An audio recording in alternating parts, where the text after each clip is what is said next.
You feel it, don't you? Not in a headline, not in someone else's story. You feel it in the silence after you put your phone down, in the room full of people where you still feel completely alone, in the conversations that go nowhere, in the nights that stretch too long, in the quiet, uncomfortable truth that something is missing, and you can't quite name it. But you feel it every single day. This isn't about being antisocial. This isn't about being broken. This is about something happening to all of us, slowly, quietly, beneath the surface of normal life. Something that no one wants to admit because admitting it feels like weakness. But loneliness is spreading, not like a mood, like a condition, like a season that never ends. And if you've been wondering why you feel disconnected, even when you're surrounded by people, why your relationships feel shallow, even when they're technically there, why you go to bed most nights feeling unseen, unheard, and quietly empty, you are not imagining it. You are not the problem. But you might be part of what's allowing it to continue. And that's what we need to talk about. Society didn't become lonelier by accident. It happened because of choices. Millions of small individual choices that seemed harmless at the time. The choice to scroll instead of call. The choice to react instead of connect. The choice to perform instead of be real. One by one, those choices built a world where everyone is visible, but no one is truly seen. Where everyone is available, but no one is truly present. Where connection is constant, but intimacy is dying. Think about your own life for a moment. Not the surface version, the real one. How many people do you talk to every day?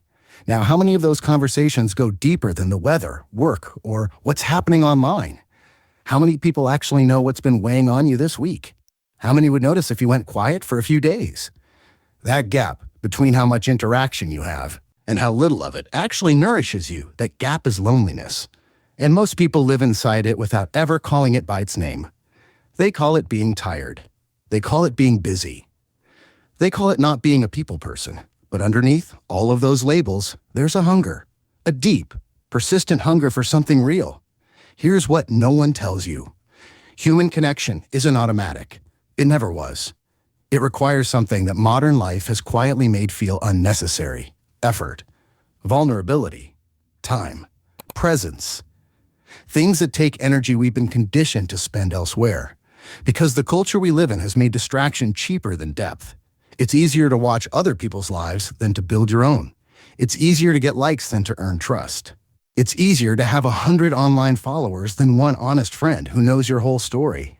And slowly, without realizing it, we traded quality for quantity. We called it connection, but it was just noise. Now the screens are everywhere, not as tools anymore. As replacements. For boredom, yes, but also for discomfort, for grief. For the awkward silence in a relationship that needs a real conversation. Every time life gets heavy, the phone appears. Every time you don't know what to feel, the scroll begins. Every time intimacy requires something from you, something easier steps in. And over years, this rewires you. Not dramatically, quietly. The tolerance for deep conversation drops. The patience for people who need something real from you shrinks. The ability to sit with someone in their pain without reaching for your phone weakens. You don't notice it happening, but it's happening. Students are living this right now, sitting in classrooms surrounded by 30 people and feeling invisible, going home to rooms where they're technically connected to thousands, but genuinely known by no one, scrolling through carefully curated lives that make them feel behind, not good enough, already losing a race they never signed up to run. And the response to that feeling? More scrolling. More comparison, more numbness, more distance from themselves and everyone around them. This is the loop, and most people never break it because they don't even know they're in it. Young people are growing up learning how to perform connection rather than build it. They know how to craft the perfect message. They know how to curate the right image. They know how to seem relatable in a caption.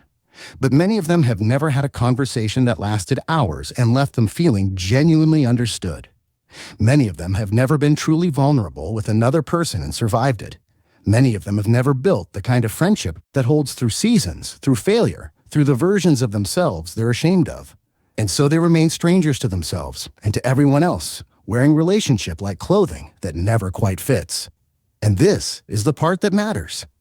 Loneliness is not just an emotion, it is an identity. When it lasts long enough, You stop feeling lonely and start believing you are someone who doesn't belong. Someone who isn't meant for deep connection. Someone who is fundamentally, quietly unfixable. That belief becomes a wall, and the wall becomes a world. A smaller and smaller world where you stop trying because trying hurts and the hurt keeps proving the belief. But that belief is a lie built slowly from 1,000 small withdrawals. A lie that looks like truth because you've been inside it for so long. A lie that keeps you safe and keeps you starving at the same time. So what actually creates loneliness on this scale? What shift happened that made an entire generation feel like they're living in glass houses, visible to everyone, touched by no one? It started with the way we stopped tolerating discomfort. Real connection is uncomfortable. It asks you to be seen before you're ready. It asks you to say things that might land wrong. It asks you to stay present in conversations that don't resolve neatly, that don't end with everyone happy, that sometimes leave you sitting with complexity and uncertainty. Modern life trains you to avoid all of that, to optimize, to curate, to only share the parts of yourself that have already been approved. And when you only ever show people the version of you that's already been edited, you never actually let anyone in. You get reactions. You get engagement, but you don't get known. And being known, truly, imperfectly, uncomfortably known by another human being, that is the only thing that actually ends loneliness, not followers, not notifications, not being impressive to strangers online, being known. And here's the confrontation you've maybe been avoiding. If you are lonely, some part of that is yours to own, not because you're flawed, but because connection requires risk, and you may have stopped taking it. You may have become so careful about who you let in that you haven't let anyone in for years. You may have built such a polished version of yourself for the world that the real version is completely alone behind it. You may have convinced yourself that you prefer it this way, that you don't need people. That independence is strength. But independence without intimacy is just isolation wearing a noble costume. This isn't blame. This is a mirror, and the mirror matters because you can't change what you refuse to look at. Think about the last time you let someone see you struggling, really struggling. Not the sanitized version, the real version. The version where you don't have it figured out, where you're scared and uncertain and maybe a little lost. When was that? When was the last time you didn't perform for someone, but simply existed with them? When was the last time you called someone not because you had news, but because you needed them? If you can't remember, that's not strength, that's distance.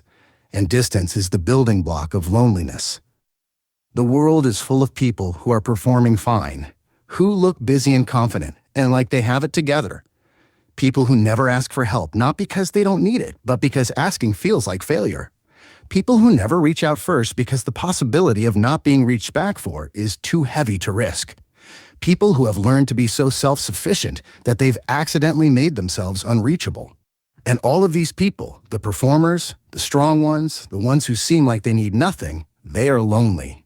They are sitting in the same silence you've been sitting in, waiting for someone to see past the performance. But no one can see past a performance they never knew was happening. This is why the work has to start with you, not with finding better people, not with waiting for someone else to reach first, with you. With the decision to stop waiting to be discovered and start being present, to stop curating and start communicating, to stop protecting yourself from vulnerability and start choosing it deliberately, even when it's terrifying. Because the truth is this: connection doesn't happen to you. You build it, slowly, imperfectly, by showing up when it's inconvenient, by staying in conversations that go somewhere real, by being willing to say the thing that's harder to say, by asking the question that goes deeper than small talk, by being someone who is actually genuinely interested in what another person is carrying, not their highlight reel, their actual life. This is what consistency means in relationships, not perfection, not always getting it right. Just showing up again and again in ways that say, I am here and I am real and I am not going anywhere. That kind of presence is becoming rare, which means it is becoming valuable. In a world where everyone is distracted, your attention is a gift. In a world where everyone is performing, your honesty is oxygen. In a world where everyone is available but no one is present, your stillness is remarkable. And this is where your power lies, not in fixing the whole world, not in curing the loneliness epidemic, in choosing today to be different, To be the person who shows up fully, who listens to understand and not to respond, who reaches out not because it's easy, but because it matters, who builds slowly and intentionally and without needing it to be perfect, because what you build in that spirit lasts. What you build with patience and honesty and genuine care, that is the kind of connection that doesn't fall apart when life gets hard. That is the kind of relationship that actually feeds you. That is the antidote to what society has been slowly poisoning. You are not behind. You are not broken. You are not destined for isolation because isolation has become normal. Normal is not inevitable. Normal is just what most people settle for when they stop believing something better is possible. You don't have to settle, but you do have to choose. Choose presence over performance. Choose depth over volume. Choose honesty over impression management.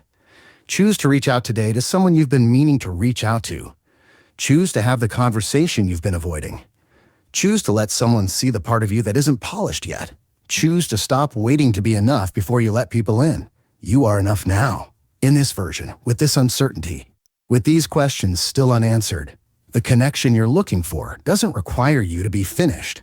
It requires you to be real. The world is getting lonelier. That is true, but it is not your whole story.